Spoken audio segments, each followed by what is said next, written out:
All right, 3, 2, 1, and we are live Monday evening, 10 p.m.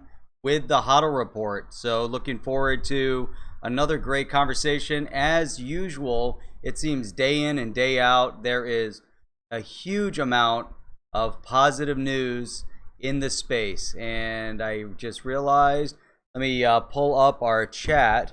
Don't want to forget the chat box as we talk.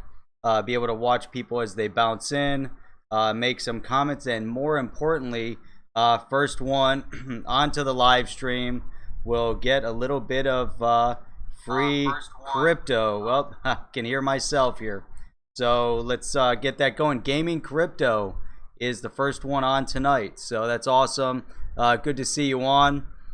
Just getting my chat open here. I forgot to open up the chat box. A lot of great things. Looking forward to seeing everybody on again tonight. I thought last night we had an absolutely outstanding conversation with Jerry Hall. So I'm sure you guys appreciate it as well. I know I did. Looking forward to my next open mic night next Sunday. Definitely, throughout the week, shoot me a DM. Let me know if you want to be on, and we'll get it set up in advance. Make sure that you're on the live stream. There's so many out there, so many of you guys that provide feedback and comments, and it'd just be great to get you on onto open mic night. So let's get that planned again. Shoot a DM via Twitter. And we'll get that going. Just give me a second as I'm trying to focus here on getting to my my pop-out chat. I don't know why it's so difficult trying to get to it. I probably could have taken a shorter route and just gone straight to YouTube on here, and that probably would have been a little bit easier. I'm just going through the dashboard. It can be a little monotonous. So anyhow, let me look off the phone. Just say what's up to everybody as you guys bounce in. At least acknowledge the first group that has come in for this Monday evening. We've got Gaming Crypto, first one in, and first one to get a little bit of XRP. That'll be coming over to you here shortly. We've got Tina Hall, Rain, what's up? Crypto Sifu, Carolina. And we've got XRP, Angel Connie also popping in. So good to see you guys in. Let's see here. All right, want to do that. There we go. Pop out the chat. And yesterday I was trying to get prepared, and it's so crazy. I had upgraded the RAM memory. I put 16 gig of RAM on my laptop here that I use for streaming, and for some reason booting up yesterday. Granted, there was a finishing of a Microsoft update. It took like 10 minutes to get everything booted up and online. What a pain in the ass. On the big screen. Oh man, now I'm a bit nervous. I don't know about that, Rain. On the big screen. So all right, let's see what we got here. Let me shoot over to our XRP tip bot. We love talking about and using the XRP tip bot. It provides seamless transfer of digital asset from person to person, and it's instantaneous. Whoops. Okay, it works if you can get it to work. Nope, it's not working the way I want it to work. Here we go. All right, so what we're gonna do is type in, let's see, gaming crypto. There you are. Gaming crypto XRP. All right, there we go. And let's see. As I hit it, there's always a little bit of a delay. Boom. And it's on its way. And there you go. So, oh, there's my laptop over there. So, all right. Let's see what we've got in store for us tonight. Any comments that you guys have, let's keep it a little bit open tonight. As usual, there's always some great comments coming through. And there were so many amazing things that have happened over the past couple of days. I mean, it's just amazing. I mean, just absolutely outstanding for this space. And really, we talked a lot about this yesterday, but I can't stop thinking about how important this whole Facebook Libra thing has been. If at the very least it's bringing complete focus and attention to the cryptocurrency space, and it's doing it at an exponential rate and pace at this point. So whereas we talk about adoption, we talk about utility, we talk about all the key elements that are needed within the space, whether it's for Ripple or if it's for other digital assets in the space, whatever it means. It's just, we're in this utility phase right now, and little by little people are awakening to the point that digital assets are a thing, that that digital assets are are really not just here for the short term, but definitely here for the long term. And it's just phenomenal. So here we are, for the past few months, and I just have to keep reiterating this because I can't believe the timing of it, the sequence of events. For months now we've been talking about the Token Taxonomy Act. We've been talking about regulatory clarity. We've been talking about how do we get the word out on the street. How do we make sure that we really get in front of all the right people and get people to identify and recognize everything that we've known all along. And here you go, here comes Facebook with their Libra, and immediately there's this an awakening. And I think it's just so poignant, to focus on that, whatever unfolds with the Facebook Libra coin. And I believe that the Facebook Libra coin is going to move forward. It's going to progress. There's only so much, and even with Mnuchin, today, and he was saying they're so far off. But you know what? They just have to meet the criteria. It's relatively black and white. Is it, can you base a decision based off of opinion? Opinion doesn't really, factor in the Great Awakening. That's it.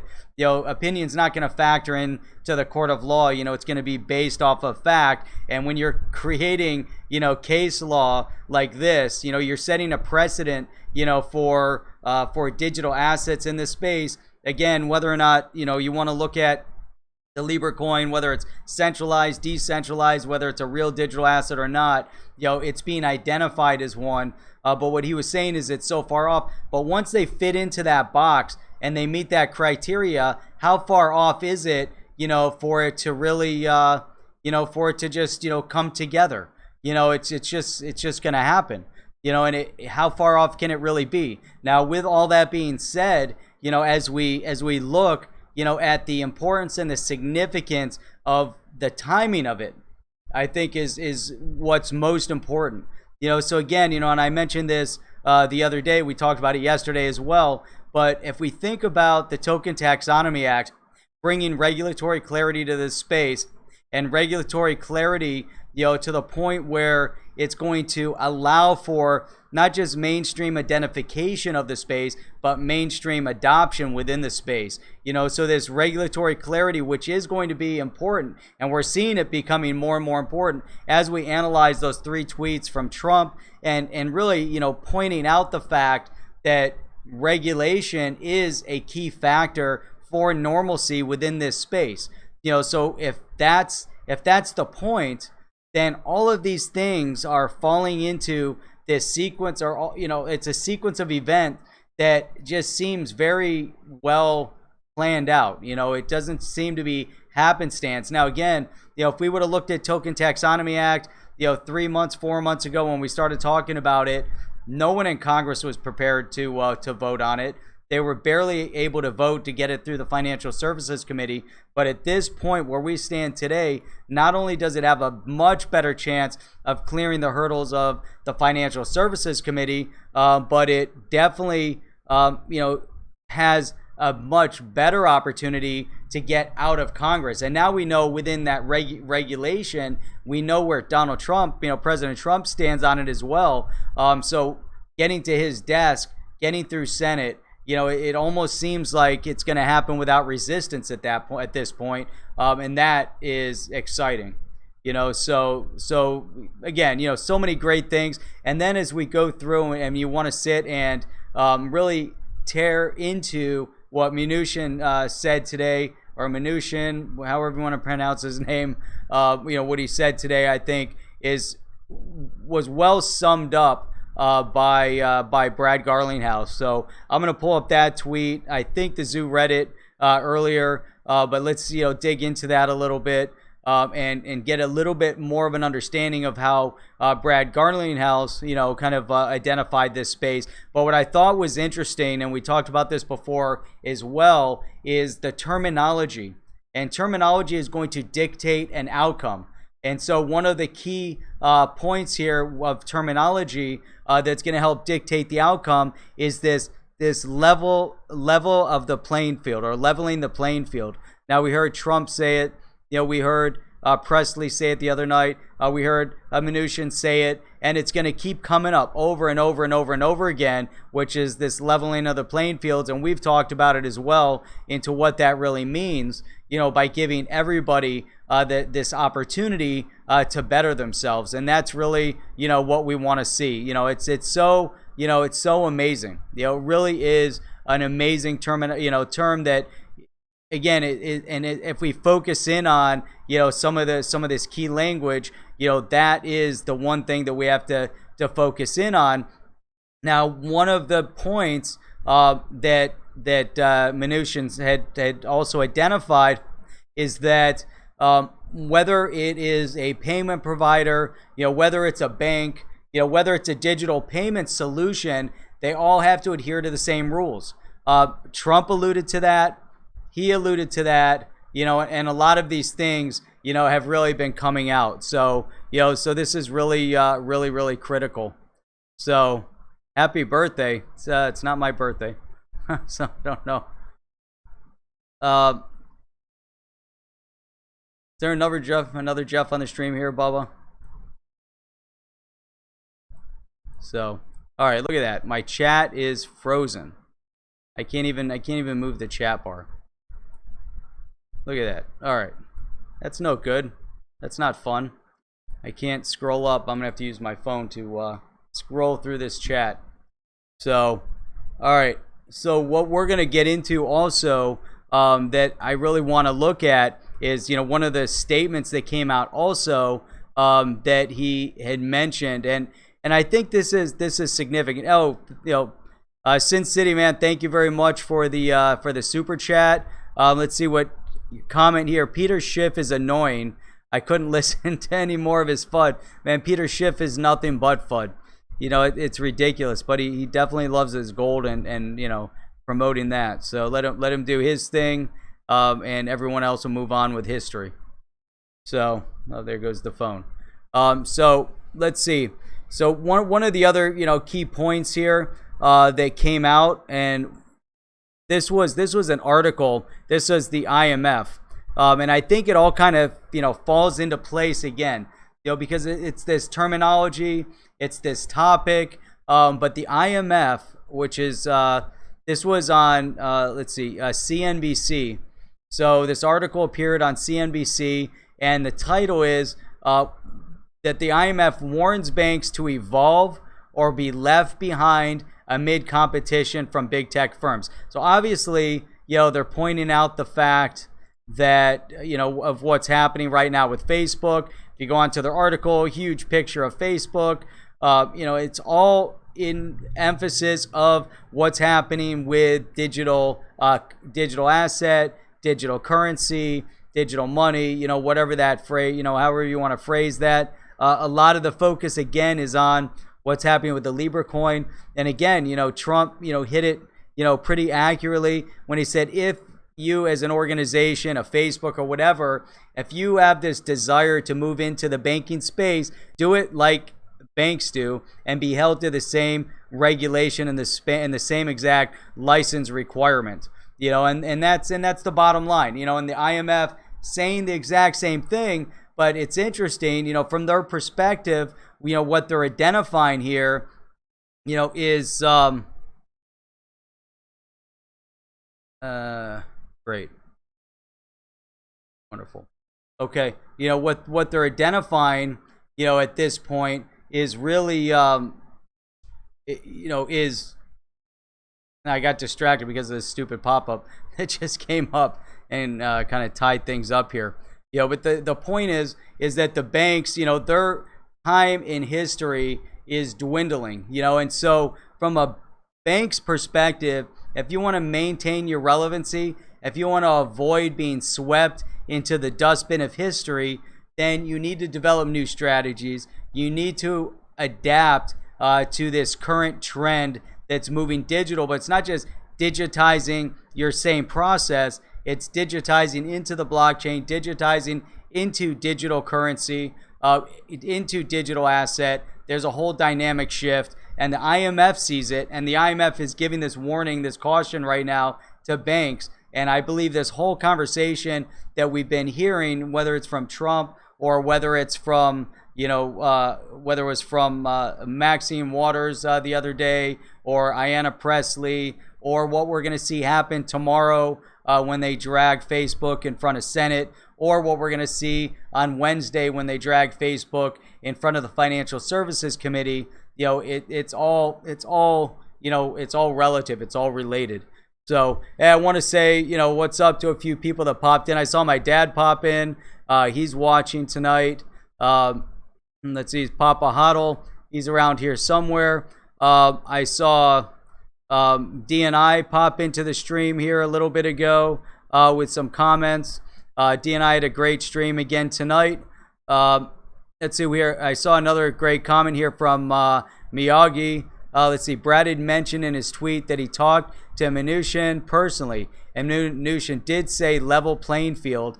Common keywords could mean common interests. So that keeps coming up, and it's very important. So we have to look and identify exactly what they're saying and what they're using, and what they're using those words for, essentially how many times they get repeated. Again, the terminology really can make and break things. So let's see here. Mr. B, Libra coin will go down as a crypto sacrifice to move others forward. Congress ain't having it. Dead on arrival. Yeah, so it's going to be interesting, Mr. B. I really want to see exactly how things really do unfold with all of that. I'm not sure that we're going to really see Facebook retreat. They've yet to show that they're willing to back down on something that can generate billions of dollars. I don't know that they would back down. I think that they're going to shift. They're already planning on setting up Calibra outside of the United States. Can the U.S. then, are there any, can they penalize them? Can they penalize Facebook over what they're planning on doing with Calibra? I think time will tell. But if Calibra, leaves the U.S., then I think they're not going to have the same control over what they're doing. But at the same point, I think that Facebook is going to fall relatively in line with what would be required from a regulatory perspective. Now, there's always precedent being set, and I think there's another court case that we have to be very cognizant of. Not really a court case, but an SEC case, let's call it, where you have Kin, which has been pulled in front of the SEC. I know I pulled this article up here somewhere. And maybe it didn't get into my notes. Let me see here. I know I put it somewhere. Let me see if it ended up. Oh, here it is. So Kin and Kick. Let's see the article, and I think this was important. This was more of an opinion piece because it popped up on Medium. Let's see here. Of course, they put up all sorts of crazy ads. So this was an article written by the Blockchain Association, and the title, and this is really important because what's good for one, has to be relatively good for the other. Now, is Kick getting into the payment space? Not really, but they did develop Kin as a payment sort of solution on their social media platform. Similar to a concept, not too different than what Facebook is doing. Obviously not the same. Obviously it is different, but in overall concept. But here it says what the SEC kick complaint didn't cover and why this is good news for the crypto community. Now, what I thought was interesting here, as we saw, and they highlight here that in June, the SEC filed a complaint against Kick, alleging that they failed to register as a security offering. But as you dig into it, and we've seen this pop up with others like Ethereum, where they said when Ethereum was first launched and they started the first distribution, that initially that could have been considered a security where it no longer is today. So that means it cured its defect. But the point being is that there was a breach at one point, like with Ethereum, there was a breach where it could have been identified as a breach of and could have been identified as a security. Again, where it isn't now. Now the same exact conversation and discussion is going on with Kick and their kin digital asset. Now here it says, let's see, in this article, so they looked at, the SEC originally looked at both Kick Interactive and the Kin Foundation. However, when the complaint was issued, it only focused on the offering of Kin in September of 2017, not Kin in the ecosystem today. So they're trying to, draw, a parallel to Ethereum. And it says here, the fact that the SEC investigated the Kin Foundation, but decided not to pursue a complaint is good news for developers, platforms, and others in the ecosystem who use these tokens because it separates the question of the token sale from the activities in the ecosystem since then. And then, it goes on to, this would have been Ethereum. So, they're just trying to show that there's a similar pattern. I guess my point is that if this is happening, with Kin and Kick, what's going to happen with Facebook? Is the SEC then going to change their opinion? Is the government going to change their opinion? It's drastically different in terms of size of company, so I think that could be, that could be very important. In terms of looking at it from that perspective. So let me see what any kind of feedback or thoughts that you guys have on this part of the topic. Let's see. Steve mentioned MoneyGram, Dan. Yeah, I saw that as well. They were talking about that on the zoo. Sorry, I'm a little bit behind on the chat here. Yeah, that was interesting that he had mentioned MoneyGram. And you also saw a lot of parallel, between the conversation, the information that he was providing, and then even when we heard Ayanna Pressley speaking and interrogating Jerome Powell, a lot of the information that she presented was obviously well thought out, well articulated, but it's also an argument an argument of a case that we've heard, many times over when they've been referencing, or when we've heard reference to the RippleNet solution in this faster payment space. So we have seen someone is educating. So we know that the big lobby groups are out there in front of Congress creating, these committees of education. They're forming and they're training people. We also know that Warren Davidson's office has been very active in educating other staff members and other congressmen and other congressional representatives. Now that obviously would go outside the border to see, from Mnuchin and hearing the level of education that he has now and understanding in this space. And again, seeing what Presley explained it, there's obviously a groundswell right now. Then obviously you have the counterbalance to that, which is the Shermanator, which is creeping up on the other side, trying to, pass, or at least right now they're just trying to put forward legislation. And right now it's in draft format. It's not really getting any legs, but they're putting forward this legislation that, that is going to be completely anti-crypto. And they're trying to make it so that, large tech companies, can't get into the digital asset creation payment space, which is really just, it's kind of a poor way of doing it, but they're singling out Facebook at this point and LibreCoin. That's what it's all about. That's their only focus. They don't see that they have any other way of doing it. So let me see. Again, I'm a little bit delayed on responses here. Crypto Popo said, I don't think Libra will ever actually launch. It's a distraction to bring the masses to digital assets that are blessed by the governments. And that could be a point, and it's a very good point. Let's see. XRP getting licensed in Switzerland is going to turn out to be key in my thinking. I believe things that are happening internationally are really, are surpassing what's happening here in the United States. And that's definitely a detriment to the stability of growth within the U.S.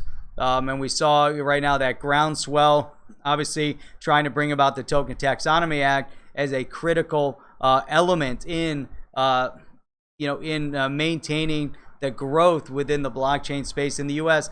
to not allow or not force these companies overseas to get some sort of normalcy and clarity in another country. And we already know Switzerland is already well ahead of where where we are here in the U.S. So let's see, Facebook will be broken up. I think things are kind of moving in that direction. Between the FANG, with Facebook and Apple and Google. So we'll see if they do that. I think we'll definitely feel the ripples in the economy. So I believe if they do decide to break up Facebook, they're gonna, and Google and Amazon and try to change things, Apple. It'll be interesting to see how they decide to do that. What kind of impact short term that's going to have on the economy, and whether or not they try to do that before the 2020 election. Who knows? Who knows what they're going to try to do now? Facebook is is definitely out there. So let's see. The new hustle. Let's see here. Okay.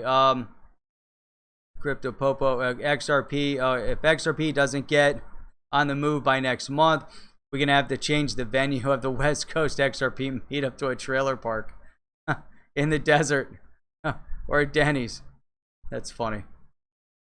All right. Let's keep going. Trying to catch up to your chat, guys. Here. All right. Facebook is not trustworthy. Zuckerberg not trustworthy. Why would any sane person trust a Libra coin by Facebook? A lot of good points with all of that. And I think that that's interesting. In the grander scheme of things. So it's a tough call. It really is. It really is a tough call when it comes to Facebook. So let's see here. The skies are clear. Hang on. Okay, let's see. Hey, Spanish Fly, what's going on? Good to see you on. Bubba Snipes, here we go. Hey, I've caught up now. Caught up. It's awesome. All right, President Trump's new pick for the Federal Reserve Board is an outspoken proponent of cryptocurrency. Let's see. Judy Shelton, back supporting the use of digital asset alongside government. That's great. I like that statement. We need to dig into that a little bit further. Judy Shelton wrote a paper for the Cato Institute back in 2018 supporting the use of digital assets alongside government-issued fiat. That's awesome. So, hey, sincerely, George, good to see you on. Glad you made it here. And good night if you're going to sleep. All right, so let's move on here. Let's move through this a little bit more. Let's see. All right. So one of the other points that I did want to bring up, and I thought that this was interesting, mainly because we're starting to see with all of this talk, it sometimes pulls our focus when we're looking at what's happening from a government regulatory perspective, and now with Libra coin and all the focus over here. There's other developments and advancements within the space.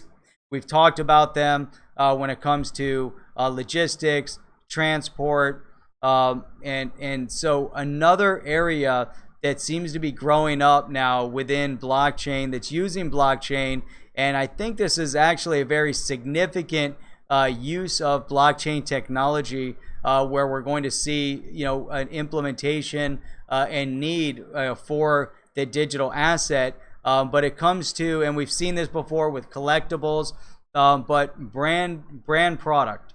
So right now, if you shop on Amazon, you shop anywhere, there's still a concern if you're buying online, if you're not buying from the store, but you're buying from what you think to be a reputable platform like Amazon, but you have suspicion that the product is fake, or if you go to these outlet stores where they are selling outlet branded product with the name on it, but it's a lesser quality version of the product that you would anticipate buying, and that's been going on for years and years.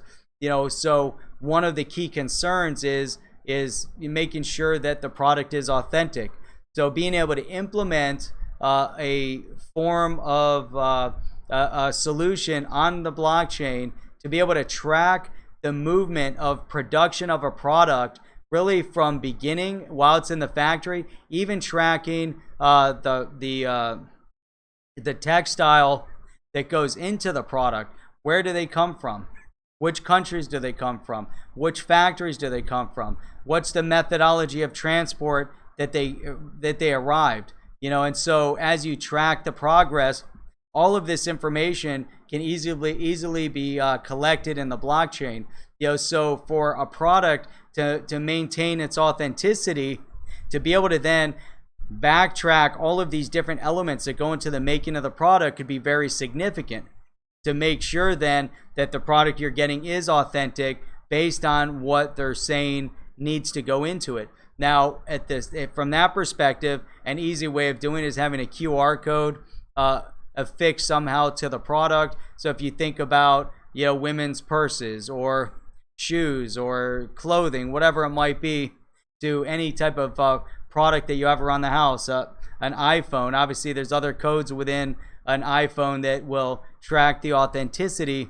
However, if you have a QR code and it's something that's scannable, easily scannable, and will automatically track it, those are things that you can't replicate. And so I think that could be very important. Now, there's a product out of Korea. Let me see where that article is. I thought this was great. So this is, but the article appeared in the Korea Times, and it was an opinion piece based off of all of this concept, how blockchain technology is transforming the fashion industry.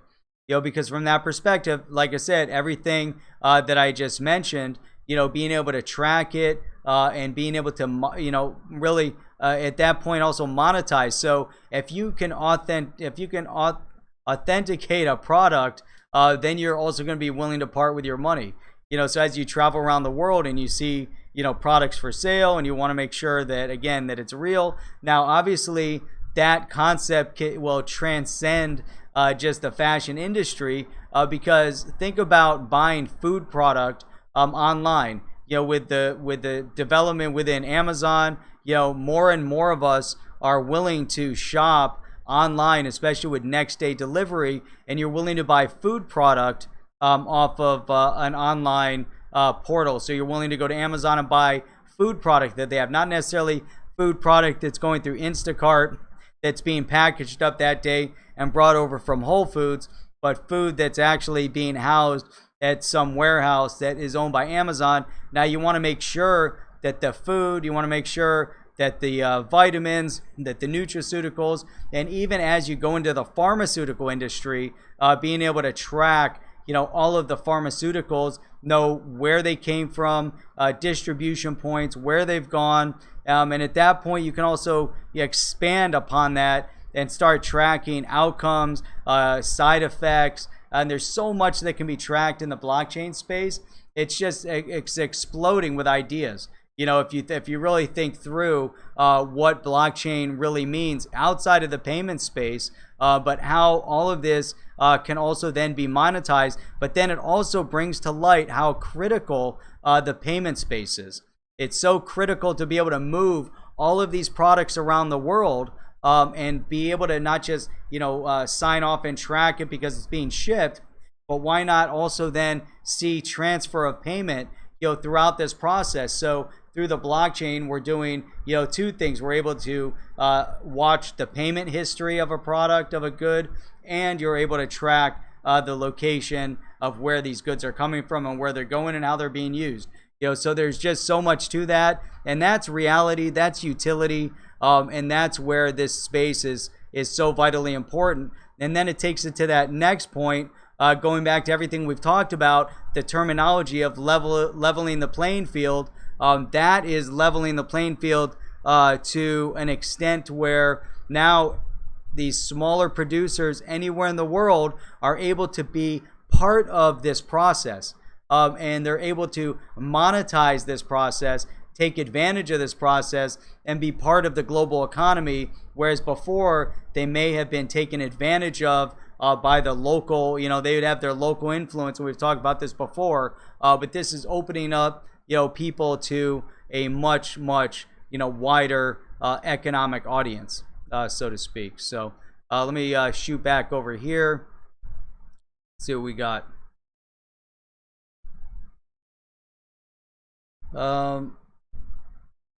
Scroll up.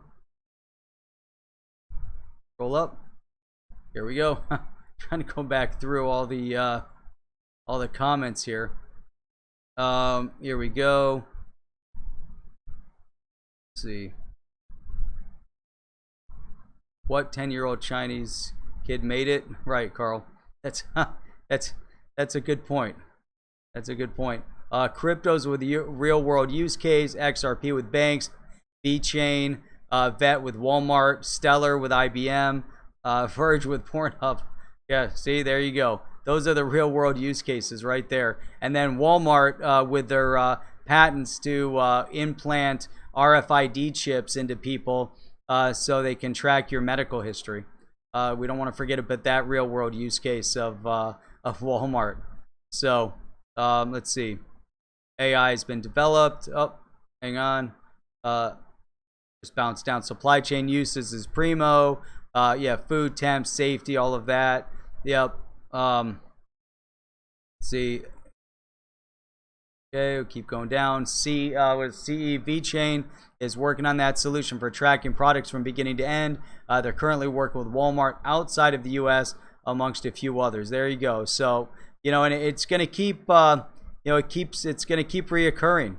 Bubba, there you go. Yeah, RFIDs rock unless they're implanted in your arm by Walmart, right? You like that?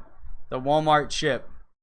So you go to Walmart, go shopping, and on the way out, they'll implant you an RFID chip in your arm, which could be good too, because then you can easily pay next time you go to Walmart. So, all right, that's a ton of stuff. We just covered that, and that went by fast. That was like 38 minutes, covered a ton of stuff, talked about that. Those are all my main points that I wanted to bring up for tonight. Let's see if you guys have any other comments here. Let's see, Zbits, RFID to track your purchases and make changes to your credit score depending. Depending to your credit score, to your health records, whatever it is. Imagine you go in, now you go to Walmart and your RFID chip tracks that you bought, a box of Twinkies, you bought a 6-pack, and you bought some chips, and then your health score was decreased, so they just put a negative strike on your health score by Walmart. So now your cost of insurance the next month was increased by the percentage of your decrease in your health score. Similar to the Chinese social media score, so now you got the health score that's being tracked by Walmart. So I guess, don't shop at Walmart, but then, they're probably going to brand the RFID, and then it's going to be Target. It's going to be pretty much everywhere else you go. So, right, Bubba, that's funny. That's hilarious. Jeff, I appreciate that. No pixelation. I got my internet fixed. I don't know. It was multiple times of Comcast coming out here and bitching and, finally talking to the guy at the head office to finally get it fixed. So it was an external issue that they weren't acknowledging, and it took a little while to get them to resolve it. So appreciate that, Jeff. Let's see. There's no way in the world any God-fearing libertarian would allow himself to be RFID tagged. Yeah, I hope nobody allows himself to be RFID tagged. I think that would be a net negative. So yeah, I don't like that idea at all. Bob, no more Twinkies for you. I don't even know if they still sell Twinkies, but the Yeti RFID. Now you see, if you have a Yeti RFID, that's completely different. You definitely need the Yeti RFID for security purposes. Yeti is the king. So Yeti coin, Yeti security, Yeti RFID. Yeti is all good. So all right, this has been great. I wanted to look here. Let me see. I saw this pop up. Z-Bits, man, appreciate the XRP through the XRP tip bot. That's awesome, man. Appreciate that. Got a number that forwarded on the tweet. Now, anybody, if you're new to this stream, I think I pretty much recognize everyone that's been commenting. But if there's anyone new to the stream, make sure you subscribe to the channel, give a thumbs up on your way out, and we'll be streaming again Wednesday evening. Make sure you guys tune in to Chip. Chip will be on tomorrow night at 10 p.m. Tuesday, and Chip is back. So Tuesdays and Thursdays with the XRP Minute. I'll be on again Wednesday and Saturday morning at 8 a.m. And then we're doing Sunday night open mic night. Let me know if you want to be on. I've reached out to a few people already, and I'm going to try to get a couple people on the stream for Sunday night at 8:30. So until then, look forward to seeing you guys online, and have a fantastic evening. I'm out.